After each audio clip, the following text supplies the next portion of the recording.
নমস্কার, আপনারা দেখছেন জেলার ১ নম্বর online TV channel Birbhum RC TV. শুরু করছি আজকের সংবাদ। বিস্তারিত সংবাদে যাবার আগে দেখে নেব সংবাদ শিরোনাম।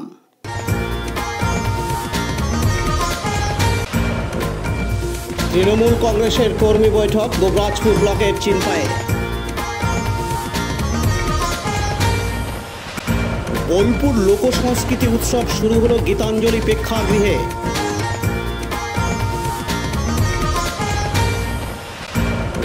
পশ্চিমবঙ্গ সরকারের উদ্যোগে বার্ষিক ক্রীড়া প্রতিযোগিতা বোলপুরে।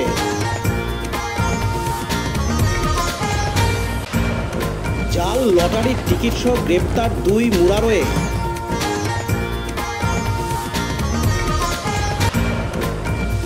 মুরারোই থানা পুলিশের উদ্যোগে মোষ উদ্ধার, গ্রেপ্তার 2। কম্বল বিতরণ অনুষ্ঠানে সাংসদ শতাব্দী রায় দুবরাজপুর ব্লকের লোবা গ্রামে। জন্মদিনে রক্তদান শিবির খয়রাসোলের কৃষ্ণপুর বর্জর গ্রামে। রাজনগরের কানমোড়া গ্রামে ড্রাগন চাষ করে লক্ষপতি হলেন চাষি।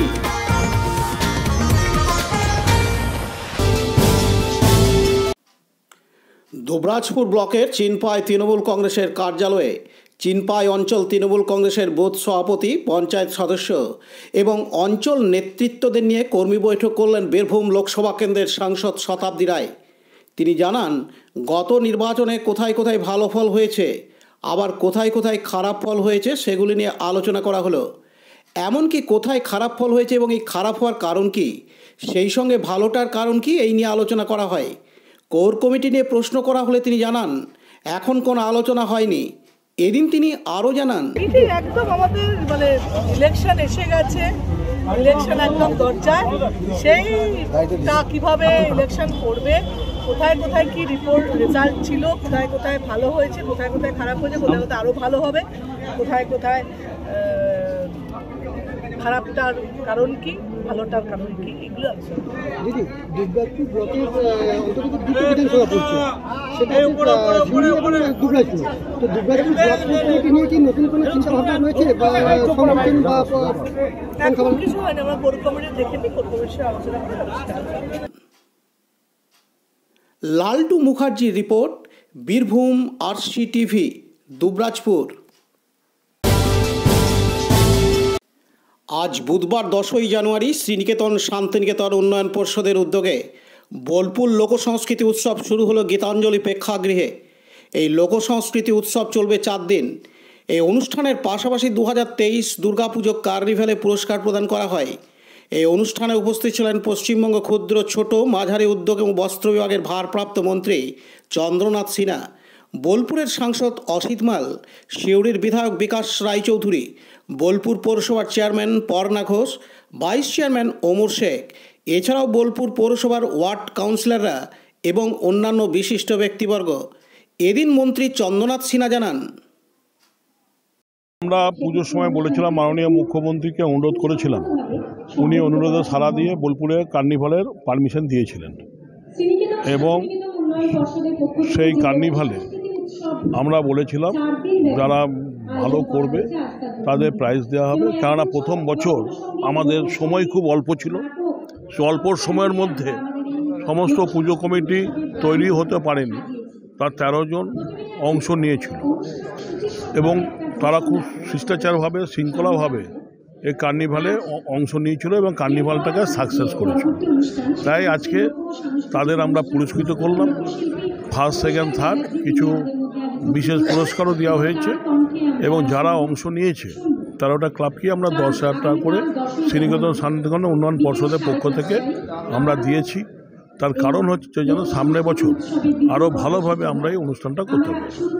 এবং তার সঙ্গে সঙ্গে লোকসংস্কৃতি উৎসব 4 দিন ধরে হচ্ছে। আজকে পৌশালী ব্যানার্জির গান যেমন হচ্ছে, কালকে পদ্মপলাশ হালদারের কালকে কীর্তন গান হবে এবং পরশুদিন আমাদের দেবশঙ্কর হালদার বিশিষ্ট নাট্যকার এবং তার সঙ্গে আমাদের সতীর্থ মন্ত্রী পার্থ ভৌমিকের অভিনীত আমাদের উৎপল দত্তের নাটক ফেরারি ফোর্ট সেটা অনুষ্ঠিত হবে এবং 12 তারিখে সোনালী ব্যানার্জির অনুষ্ঠান আমরা এখানে করব।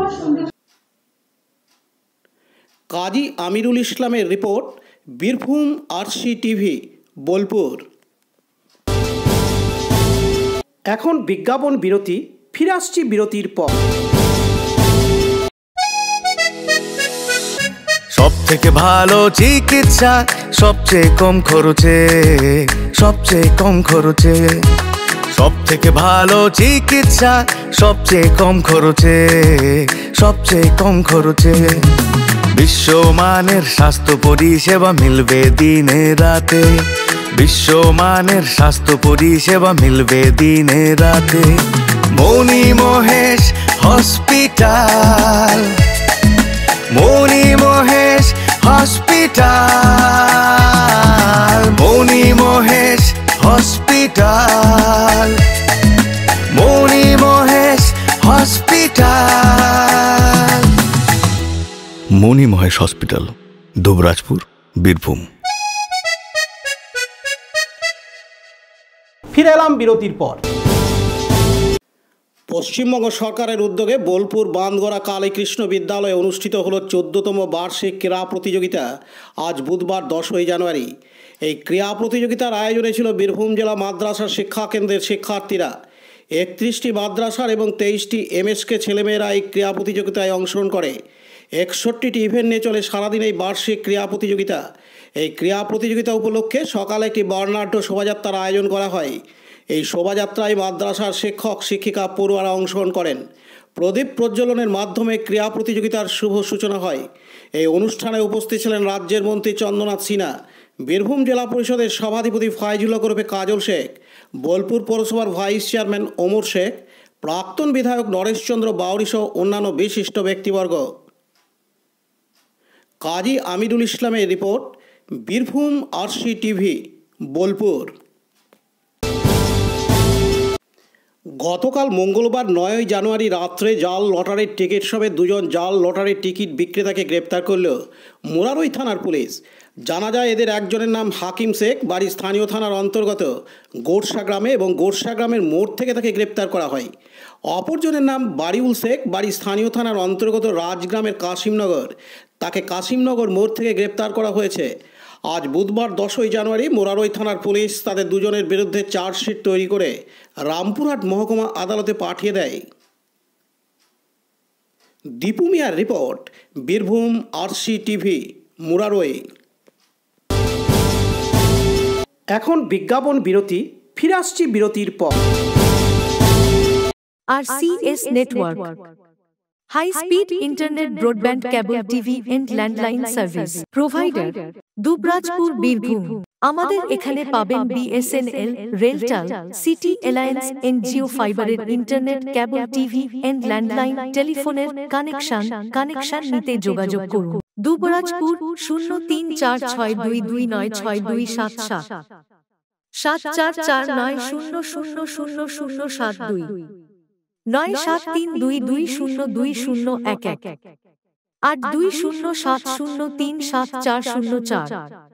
সিউড়ি 034622999995 9647669675 7063544520। ফিরে এলাম বিরতির পর। আজ বুধবার 10ই জানুয়ারি বীরভূম জেলার মুরারই 1 নম্বর ব্লকের অন্তর্গত মুরারই থানার পুলিশ গোপন সূত্রে খবর পেয়ে 5টি মোষ সহ একটি পিকআপ কন্টেনার আটক করে। এই পিকআপ কন্টেনারে 5টি মোষ উদ্ধার করে মুরারই থানার পুলিশ। সেই সঙ্গে দুজনকে গ্রেপ্তারও করে মুরারই থানার পুলিশ।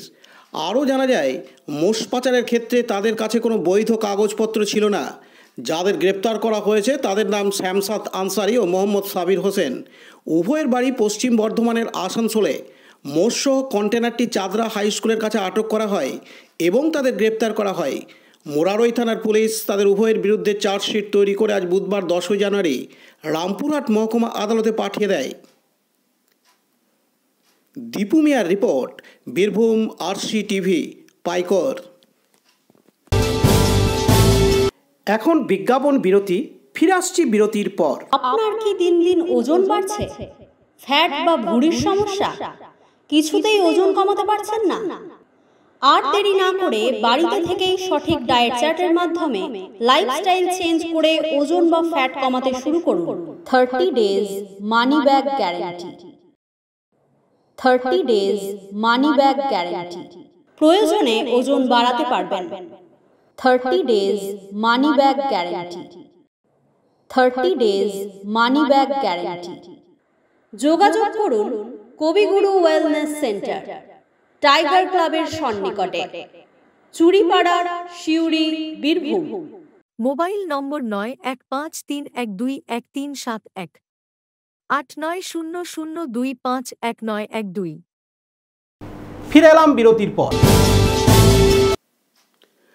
দুবরাজপুরের লোবা গ্রাম পঞ্চায়েত এলাকার মেটেক গ্রামে কম্বল বিতরণ অনুষ্ঠানে উপস্থিত ছিলেন সাংসদ শতাব্দী রায়। আজ বুধবার 10ই জানুয়ারি বিকেলে প্রায় 300 জনকে কম্বল বিতরণ করা হয়।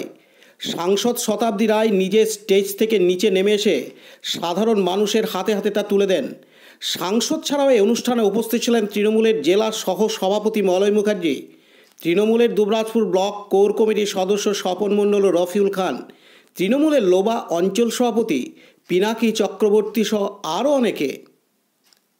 লালটু মুখার্জির report, Birbhum RC TV, Dubrajpur. এখন বিজ্ঞাপন বিরতি, ফিরে আসছি বিরতির পর। জ্যোতিষ তন্ত্র যন্ত্র ও রত্নে অশুভ গ্রহের স্থায়ী প্রতিকার করা হয়। জ্যোতিষ ও বাস্তু সম্রাট শ্রী শিবশঙ্কর। জীবনে যে কোনো সমস্যা যেমন মাঙ্গলিক দোষ, কালসর্প দোষ, গুরুচণ্ডাল দোষ, বাস্তু দোষ, দৈন্য যোগ, দাম্পত্য কলহ, সন্তান, শনি সাড়েসাতি সহ বিভিন্ন জটিল সমস্যার সমাধান করা হয়। এছাড়া পড়াশোনায় বাধা, চাকুরিও বাধা, বিবাহে সমস্যা, ব্যবসায় ক্ষতি প্রভৃতি সমস্যার গ্যারান্টি সহকারে প্রতিকার করা হয়। কুষ্ঠি, ঠিকুজি ও বিবাহের জটক বিচার করা হয়। চেম্বার দুবরাজপুর, ওয়ার্ড নম্বর 6, মা আনন্দময়ী মন্দিরের পাশে, বীরভূম। বুকিং এর জন্য ফোন করুন 7908384147। ফিরে এলাম বিরতির পর। গতকাল মঙ্গলবার 9ই জানুয়ারি বীরভূম জেলার খয়রাসোল থানার কৃষ্ণপুর বর্জর গ্রামের যুবক সেন্টু মণ্ডলের জন্মদিন ছিল। তার মনে হয়েছিল তার জন্মদিনে স্বেচ্ছায় রক্তদান শিবির করবেন। যথারীতি কৃষ্ণপুর বর্জর গ্রামে স্বেচ্ছায় রক্তদান শিবির করে মনোবাসনা পূরণও করেন তিনি। Pandabeswar voluntary blood donors forum ট্রাস্টের সহযোগিতায় বীরভূম জেলা সিউড়ি সদর হাসপাতালের ব্লাড ব্যাংকে রক্ত সংগ্রহে স্বেচ্ছায় রক্তদান শিবির পরিপূর্ণতা পায়। এদিনের শিবিরে 20 জন রক্তদাতা স্বেচ্ছায় রক্তদান করেন। সকল রক্তদাতাদের হাতে শংসাপত্র প্রদান করা হয়। এদিন উপস্থিত ছিলেন সিউড়ি সদর হাসপাতালের চিকিৎসক সুব্রত মুখার্জি সহ ডোনার্স ফোরামের সভাপতি লালটু সামন্ত, প্রাক্তন প্রধান গণেশ আচার্য, গ্রামের যুবক ও রক্তদাতারা। এদিন সিউড়ি সদর হাসপাতালের চিকিৎসক সুব্রত মুখার্জি জানান, সিউড়ি ব্লাড ব্যাংক থেকে আমি ডক্টর সুব্রত মুখার্জি, আমাদের টিম এসছে এখানে রক্ত দিতে। তো এখনও পর্যন্ত প্রায় 15-16 জন হয়েছে, আশা করি এর থেকেও বাড়বে রক্তদান। এবং এখানকার এই যে যুবকেরা এই একটা এরকম সুন্দর মহতী অনুষ্ঠানের আয়োজন করেছে, এটাকে আমরা সর্বাত্মকভাবে আমাদের শুভেচ্ছা জানাই। আশা করি বছর বছর তারা এরকম করবে এবং মানুষের উপকারে লাগবে। পাশাপাশি এদিন প্রাক্তন প্রধান গণেশ আচার্য বলেন, আমাদের গ্রাম কৃষ্ণপুর বর্জর, সেখানে সেন্টু মণ্ডলের আজকে শুভ জন্মদিন। সেই জন্মদিন উপলক্ষে আজকে এখানে রক্তদান শিবিরের আয়োজন করেছে আমাদেরই সন্তানতুল্য সেন্টু মণ্ডল এবং তার সহযোগীরা। আমরা বিশেষভাবে গর্বিত এই গ্রামের যে জন্মদিন উপলক্ষে রক্তদান শিবির গত বছর থেকেই কিন্তু সেন্টু মণ্ডল করে আসছে। এই যে অভিনব উদ্যোগ, এর কোনো প্রশংসায় যথেষ্ট নয়। তো এই যে পথ প্রদর্শক, এইভাবেই যেন সমাজের আরও অনেকেই এগিয়ে আসেন এবং রক্তদানের মধ্যে মহৎ কাজে হাত বাড়ান সহযোগিতার, এবং মুমূর্ষু রোগীরা যাতে সঠিক সময়ে রক্ত পেয়ে তাদের নতুন আবার জীবন ফিরে আসে, সেটাই আমাদের কাম্য। বিপিন পালের report, Birbhum RC TV, Khoyrasol. এখন বিজ্ঞাপন বিরতি, ফিরে আসছি বিরতির পর। আনন্দ সংবাদ, আনন্দ সংবাদ, আনন্দ সংবাদ। বীরভূম জেলার দুবরাজপুরের একমাত্র স্বনামধন্য প্রতিষ্ঠান সুনীত ফার্নিচারের পক্ষ থেকে আগামী 7ই মাঘ 1430 সাল 22/1/2024 দুবরাজপুর শহর ও ব্লক এলাকার সবচেয়ে বড় ফার্নিচারের শোরুম দীপ এন্ড জিৎ ফার্নিচারের শুভ উদ্বোধন হতে চলেছে। সকলকে জানাই আমন্ত্রণ। বিশেষ দ্রষ্টব্য 2 জন মহিলা ও 2 জন পুরুষ কর্মী লাগবে। ন্যূনতম যোগ্যতা মাধ্যমিক পাস হতে হবে এবং কম্পিউটার জানা থাকতে হবে। আগ্রহীরা শীঘ্রই যোগাযোগ করুন এই নাম্বারে 9732150002। আবেদন করার শেষ তারিখ 12 জানুয়ারি 2024। ফিরে এলাম বিরতির পর। রাজনগরের কানমোড়া গ্রামে ড্রাগন চাষ করে লক্ষপতি হলেন চাষি। গতানুগতিক চাষের পদ্ধতি এবং পরিকল্পনা বাদ দিয়ে লাভবান হওয়ার আশায় নতুন ধরনের চাষে আগ্রহী বর্তমান অনেক চাষি। এরকমই প্রথাগত চাষের বাইরে ড্রাগন ফল চাষ করে লাভের দিশা দেখাচ্ছেন রাজনগরের ভবানীপুর অঞ্চলের কানমোড়া গ্রামের চাষি মান্নান খান। এই এলাকা বরাবরই খরাপ্রবণ এলাকা এবং সেচ ব্যবস্থাও ভালো না থাকায় চাষবাস খুব একটা ভালো হয় না। তবুও এলাকার চাষিরা ধান চাষের উপরই ভরসা করে থাকেন, কিন্তু তাতে খুব একটা লাভের মুখ দেখা যায় না। তাই প্রথাগত চাষের পদ্ধতি বাদ দিয়ে ড্রাগন চাষের পরিকল্পনা করেন মান্নান খান। তিনি বছর 4 আগেই তার বসতবাড়ির সামনে প্রায় 5 একর জায়গায় ড্রাগন চাষ করার সিদ্ধান্ত নেন। তিনি রানাঘাট থেকে ড্রাগনের চারা আনেন এবং প্রায় 15,000 মতো ড্রাগনের চারা ওই জমিতে লাগিয়ে ড্রাগন চাষ শুরু করেন। 1 বছর পর থেকেই ফল পেতে শুরু করেন। পুষ্টিগুণ এবং এর আকার আকৃতির কারণে বাজারে ড্রাগন ফলের ব্যাপক চাহিদা রয়েছে। ক্যাকটাস জাতীয় এই মিষ্টি ফলটিতে কার্বোহাইড্রেট, প্রোটিন, ভিটামিন, ফাইবার ও অ্যান্টিঅক্সিডেন্ট রয়েছে, যার ফলে হার্টের রোগ, ডায়াবেটিস, আর্থ্রাইটিস এমনকি ক্যান্সার নিরাময়ের ক্ষেত্রেও উপকারে আসে এই ড্রাগন ফল। এদিন ড্রাগন চাষি মান্নান খান জানান, বিঘা প্রতি তার কমপক্ষে 50,000 টাকা লাভ হয়ে থাকে এই ড্রাগন ফল বিক্রি করে। তিনি আরও জানান, আমাদের রানাঘাট থেকে চারা আনিয়েছিলাম। চারা নিয়ে এইভাবে সিস্টেমে লাগিয়েছিলাম। তো প্রথম বুঝতে পারছিলাম না যে এর চাহিদা কেমন আছে। এখন দেখছি এর চাহিদা ব্যাপক। এটা আপনার অনেক রকম মেডিসিনে কাজ করে। যেমন গর্ভবতী মহিলারা যদি খান তাদের বাচ্চা ভালো হবে, বাচ্চার বুদ্ধি হবে, বাচ্চার রং পরিষ্কার হবে এবং বাচ্চার কোনো রোগ জ্বালা হবে না এবং মহিলার আপনার সিজার হবে না, নর্মালি বাচ্চা হবে। এইসব গুণাগুণ আছে এই ফলটার। এবং আপনার এতে ক্যান্সার, সুগার, জন্ডিস, ডায়াবেটিস এবং পেটের অসুখের জন্য এবং এনার্জি বাড়ায়। এতে প্রচুর পরিমাণে অ্যান্টিঅক্সিডেন্ট আছে। মানে অন্যান্য চাষবাস থাকতে এই ড্রাগনের চাষের পরিকল্পনাটা কীভাবে? ড্রাগনের চাষের আমাদের এলাকাতে হয়নি, সেই জন্য আমরা ভাবলাম যে এই এলাকায় করলে পরে মানুষের উপকার হবে। এটা একটা মেডিসিন জাতীয় ফল। এই ফলটা খেলে পরে মানুষের অনেক উপকার হবে, মানুষের এনার্জি বাড়বে। একটা ব্যবসায়িক দিকও আছে। হ্যাঁ, এটা ব্যবসায়িক দিক। তো এই ড্রাগন ফল বিক্রি কোথায় কিভাবে করা যায়? ড্রাগন ফল বিক্রি আমাদের সিউড়ি শহরে হয়। সিউড়ি, বোলপুর, মালদা, কলকাতা এখান থেকে সব সাপ্লাই হয়। কতটা জায়গার উপরে বাগানটা? আমরা এটা করেছি 5 একর জায়গার মধ্যে করেছি। কতগুলো গাছ আছে আন্দাজ? গাছ আছে আপনার লাগিয়েছিলাম 15,000 চারা। খান আরশাদের report, Birbhum RC TV, Rajnagar. আজকের সংবাদ এই পর্যন্ত। পরবর্তী সংবাদের জন্য চোখ রাখুন বীরভূম আরসি টিভির পর্দায়। নমস্কার।